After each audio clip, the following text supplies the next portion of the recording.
one.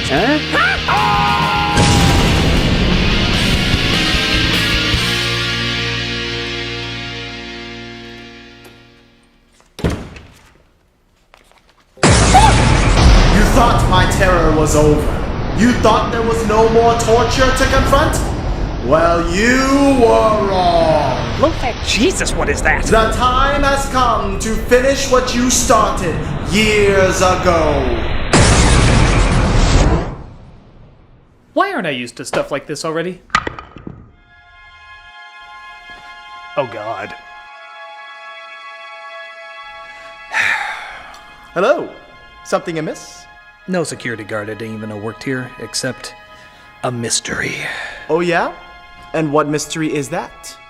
Well, the last time I reviewed a Scooby-Doo movie, it nearly killed me, creating a rift in the space-time continuum from an angel named Roger that I killed in a Christmas special years ago. Links here. Ah, so there's only one person who could be responsible for this? Yes. And I have no idea who that person is. Seriously? But I know the wild, wacky, mystery-solving group who can figure it out. Do they involve hijinks? Of course. Goofy antics? Naturally. Crazy misadventures? I feel these are all variations of the same thing, but yes! And who might they be? Get me Gus, Lassie, and Jules. What? We know. You thought it'd be Scooby-Doo. Don't go, we'll show us still doing the review. We love this show and the satires they do. Here's one on them, and you have to admit it that we psyched you out in the end. So, what do you recommend, Jules?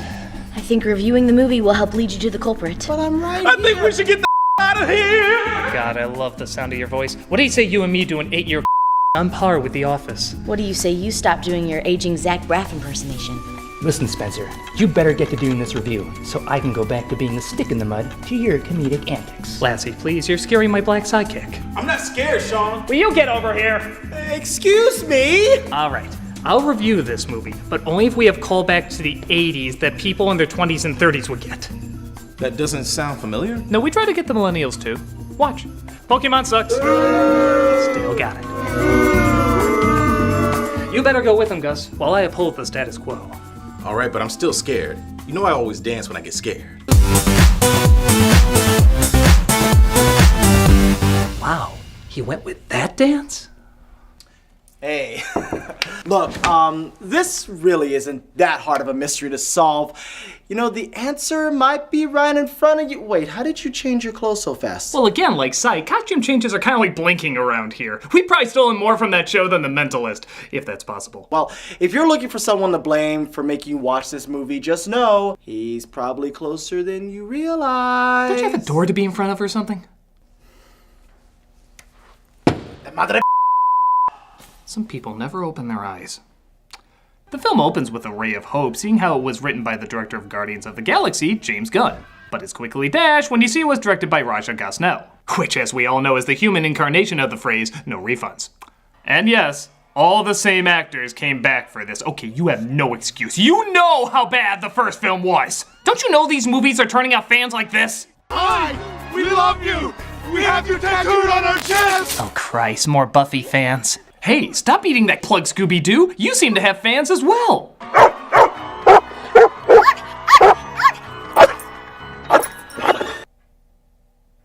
If you'd like to see how this movie is making your kid dumber as he grows up, this movie comes complete with a future idiot measuring scale.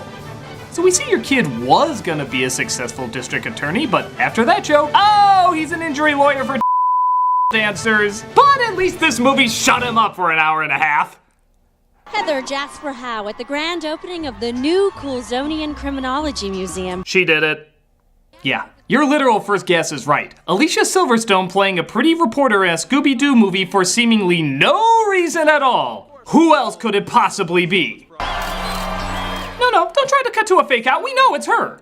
Why else would she act in this career-ending final nail? She's not even holding the microphone up to the person she's interviewing. I've never seen someone so desperate to be found guilty in my life. Everything okay? Any ideas coming to your head? I'm fine, Tamara. Guys, come on, remember what I told you? Never pick your nose in public. No, but that's good too. Image is everything. Yes, image is everything. Then why are you wearing a dress made out of Dino's hair? Mystery Inc. is proud to donate the costumes of criminals we've unmasked. So the team is opening up an exhibit at the museum of all the costumes involved in the mysteries they solved. And give them some credit, they are ones from the actual cartoon, and they look pretty close. What isn't from the cartoon is Velma having an attraction to a guy? Okay, now I know you've never seen the cartoon in your life. I think it's pretty obvious she's been playing for the other team since she was a little kid. There's something about the way that... Let's see, what year did this come out? Yeah, he's gonna trip. 2004, when all comedies were made up of 5 jokes. Yeah, you just know how Seth Green got in this movie. Hey, can I cast all of you in Robot Chicken? Only if you'll suffer with us during Scooby-Doo 2. Oh, trust me, I'm making a sketch on this. So maybe you'd want to go together, like a date, with me. No, I can't, Patrick. Mystery is my mistress. I must heed her sweet call. You see, she didn't say boyfriend, she said mistress. Where are the hashtags on this one? But somebody interrupts their Castlevania exhibit to start trouble. Mystery Incorporated! I have come to spoil the turtles coming out of their shell tour. This is only the first rung on the ladder of your demise. You know, this is why you never hired Destro to be a party clown. He manages to bring the pterodactyl to life and it ends up stealing the costumes away. But it seems Scooby and Shaggy are blamed for letting him escape. You know, Scoob, we could act like real detectives. Why don't you start by not having every face you make look like Ego-Raptor's trying to eat his own chin? We will be awesome detectives. So Shaggy decides to solve the mystery himself. Oh, I mean, Shaggy and Scooby decide to solve the mystery themselves. Sorry, it's such a good effect, I have to remind myself how much he's really there. I mean, you feel like you can just reach out and touch the pixels. God, the CGI in this is terrible. Why can't we go back to practical effects, like when they go into a flashback showing the original pterodactyl suit? Special effects are dead. Jacobo's cellmate was released from prison 2 months ago. The Black Knight Ghost. So they go to the opening of their own credits. Again, a nice little homage. But who cares? These little kids have some killer insults. Nice job last night. Losers! That is some stellar kid writing right there. God help you if they say something complimentary followed by not. Quick, we need to think of a comeback. To what? Babies learning how to talk at better insults than that. Hey! Shut up! No, really, compared to giving thumbs down and saying loser, that is a good one. But not as good as the joke I'm sure you can't see coming. He just said we'd pay the price. Shaggy, Shaggy, Shaggy. What could possibly happen by ringing a doorbell? I'm lost to the exploration of possibilities that can come from this. Maybe world peace suddenly breaks out. Or maybe a cure for all known diseases is discovered. Or, I don't know, maybe something bad happens. How's that scale for your kid coming, by the way? Oh, look at that! He was about to get into Harvard University, now he's working at a Walmart Subway serving cow snot as meat. Just be happy you didn't show him a movie with subtitles.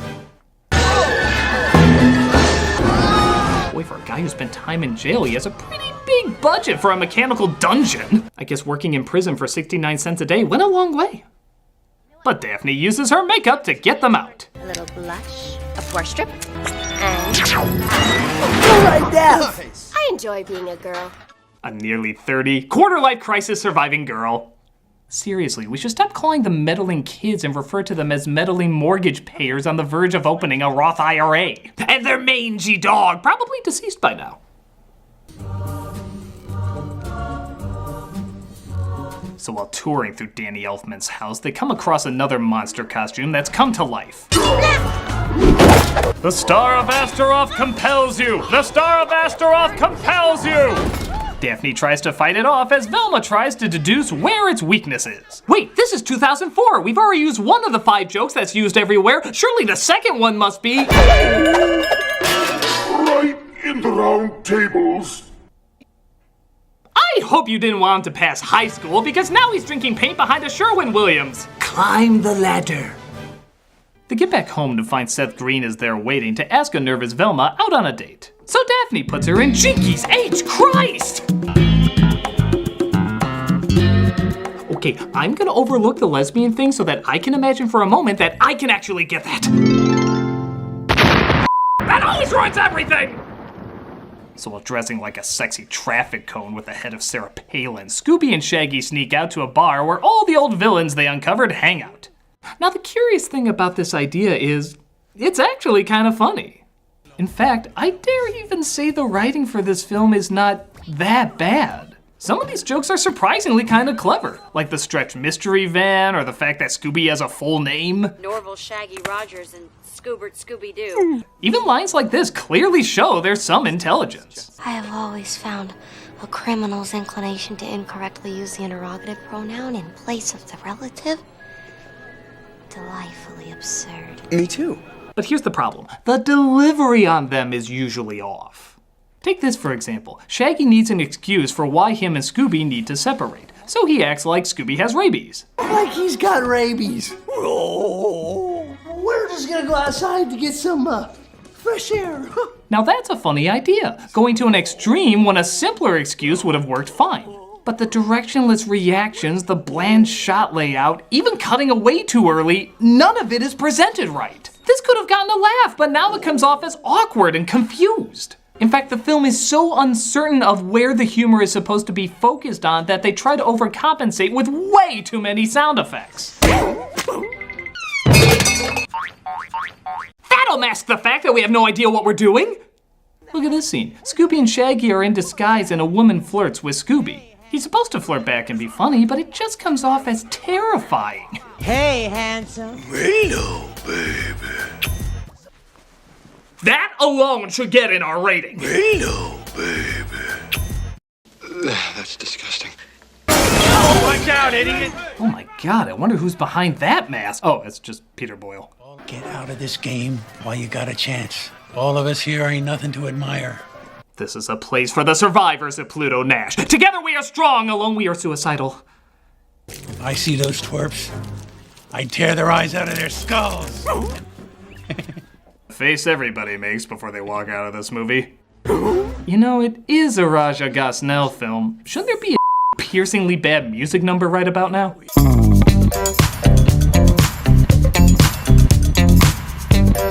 Well, this is exciting. Ladies and gentlemen, making his first public appearance, the dog-faced Bond has been in everybody's nightmares at some point. You thought he was gone for good, but Raja Gosnell has brought him back to eat your dreams. Congratulations, your kid forgot what the number 2 means. But apparently somebody broke into the museum and stole the rest of the costumes. Kinda wish we got to see that instead of this soggy diarrhea. At least we know Silverstone didn't do it. It's my job to unmask those who pretend to be who they're not. Mystery Incorporated. Soon Coolsville will be mine. Oh look, he just walked away, having no purpose to that scene whatsoever. Except, oh, I don't know, trying to trick us into thinking she's not the villain? By God, how do they write such a good mystery? So, Critic, you think you can watch this film without giving credit to the one who doomed you? I mean, what happened? A ton.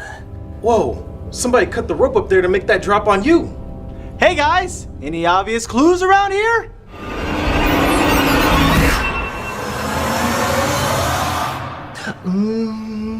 I'm getting a feeling there's something we should notice about our security guard. What is it?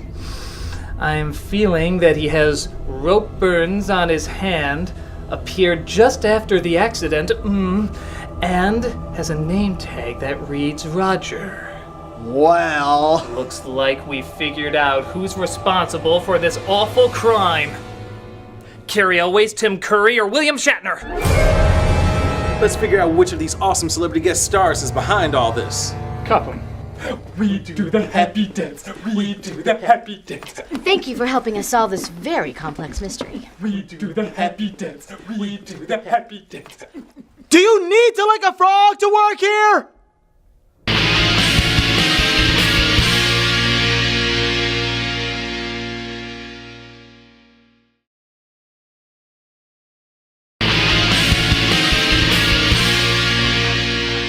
So we see Green beating up a guy for information, I guess trying to trick us again into thinking he might be the villain. Clearly not Silverstone because He walked away! It's impossible, he walked away! Gotta put on the tough guy act, otherwise these guys will eat me alive. And Seth Green just cracked. It's okay, every actor goes through that being on a Scooby-Doo movie. Remember Boyle's cracking moment? Just feel lucky he wasn't around a car. Speaking of which, they follow Boyle to an abandoned lab where they come across a bunch of various formulas. Look at those weird letters, Scoob. Maggie? Oh, Christ, it's Winnie the Tentacle. Could things get any more perverted?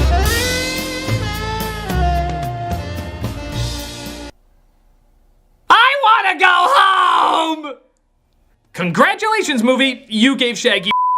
Was this your goal, to give Shaggy? Was that the whole reason for this film existing? The only time the words Shaggy and should go together is in a British and even then with a restraining order against Raja Gosnell. Oh look, he's Taz now. Stupid.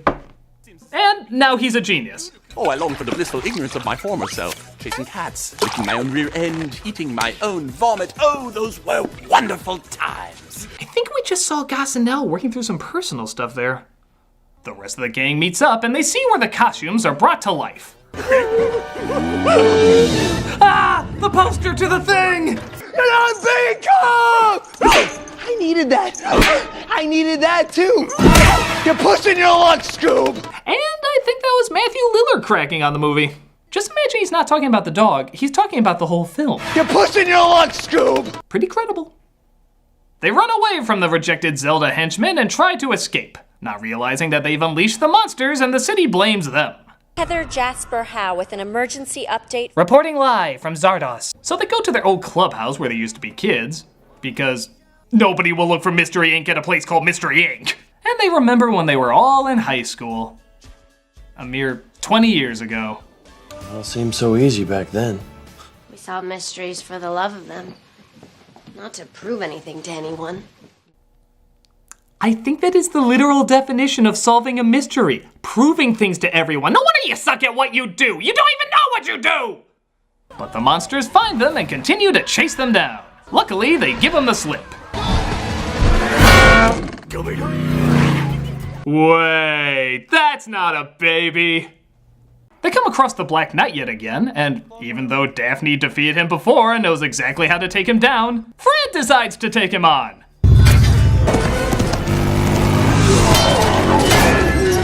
Funny, because that weapon would have been very handy fighting the electricity monster. Well, now you're both screwed because Fred needed to make his feel a little bigger. Daphne, you okay? Guess this is it, huh? No, this is laying on the ground for a few seconds while the monsters are far, far away from you. There's nothing this is it about that at all. Scooby and Shaggy come across the pirate ghost who breathes fire. But it's okay, because Scooby farts.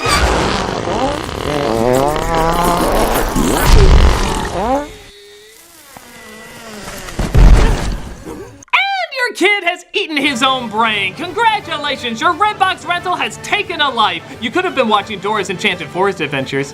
You could have been watching Dora's Enchanted Forest Adventures! But, once again, they try to make it look like someone else is the bad guy. Stay away from me. I know who you are. But that gets resolved when he saves Velma's life. Thank God she has a shadowy skirt. You gotta trust me. I only trust the facts. And all the facts say that you're the evil masked figure. What does your heart say? That I have a better career with Disney than Warner Brothers at this point. She's saved, but the gang has to face the real mastermind and the monsters in a final battle. I somehow doubt that would freeze oil. This movie about a talking dog has finally jumped the shark for me. He is allowed to give, I guess, a bad line. Who do you think you are? Scooby? Dooby? Doo! Mother. So the monsters are all destroyed and it's finally revealed who the mastermind is. No. Lucky for her, she had an assistant helping her along with her evil plans. Ned. Who is Ned? Oh, the cameraman you almost never saw and was mentioned once, if even that? Way to drop those seeds of knowledge, movie. But wait, there's even more. Wait, who's that? The pterodactyl guy who never got a line and they said was dead earlier? Wow. Not only is that a horribly put together mystery, but you clearly don't know how to use your Tim Blake Nelsons. You were a dude this whole time? Of course, Dummkopf. Okay, maybe you know a little bit. But wait, just when you think it's over, they have a Marvel-style end credit sequence. Game Boy Advance Secret Code. Even your end credit sequence sucks! If you really wanted to do this right, you'd have Samuel L. Jackson in an eye patch go up to James Gunn and say, "I'm here to talk about a proposition." Because this is horrible, and the absolute worst thing about it is... Gus, Lassie, Jules, get in here! I see you haven't found the mastermind who gave you the movie yet. Even though it's pretty friggin' obvious. It's almost like that movie, Roger Rabbit, or the location of the Jolly Roger. Because someone is obviously Rogering you. Roger. Roger, Roger, Roger, Roger. Write this down. Roger, Roger, Roger. That's all I have to say. Please don't be stupid. Hi! Any news? As a matter of fact, there is, officer. We know who's behind this ordeal. And that, of course, is... Jules. Sorry it had to be this way, my love. Let's end this by satirizing something that ties into the show's theme. Let's tap into the zany, mysterious antics of... Class Act. No! No! You did everything wrong! Everything! First you get the satire wrong, then you get the satire in the satire wrong, and you do these awful impressions of one of USA's longest running series! For God's sakes! Your Tim Curry wasn't even white!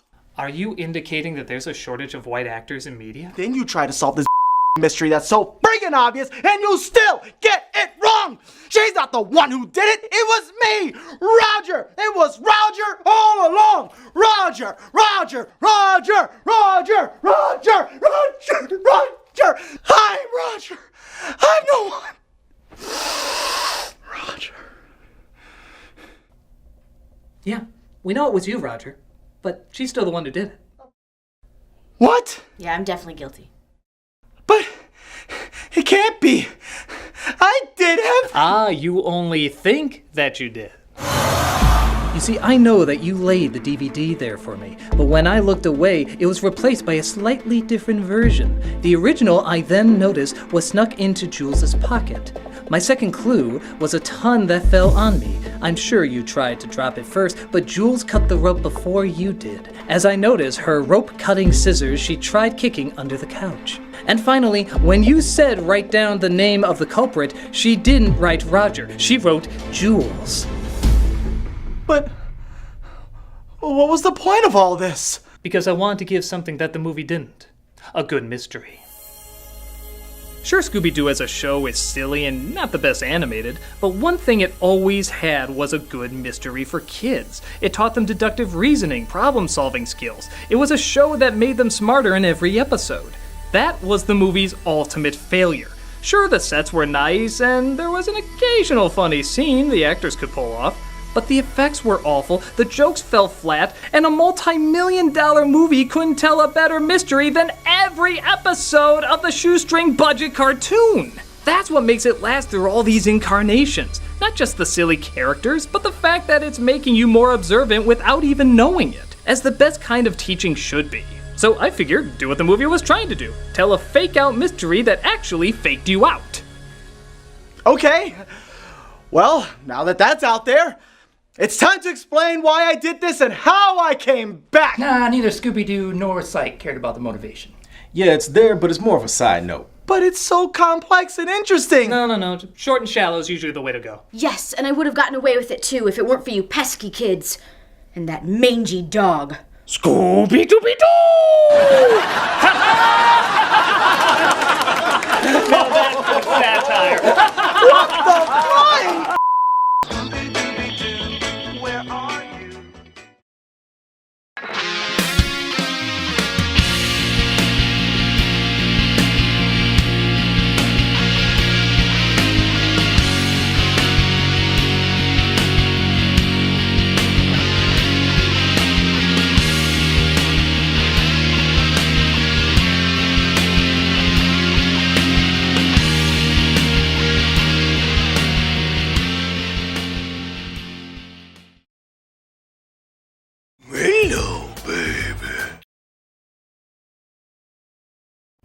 Hey, Doug Walker here doing the charity shout-out. This week we are doing DonateLife.net.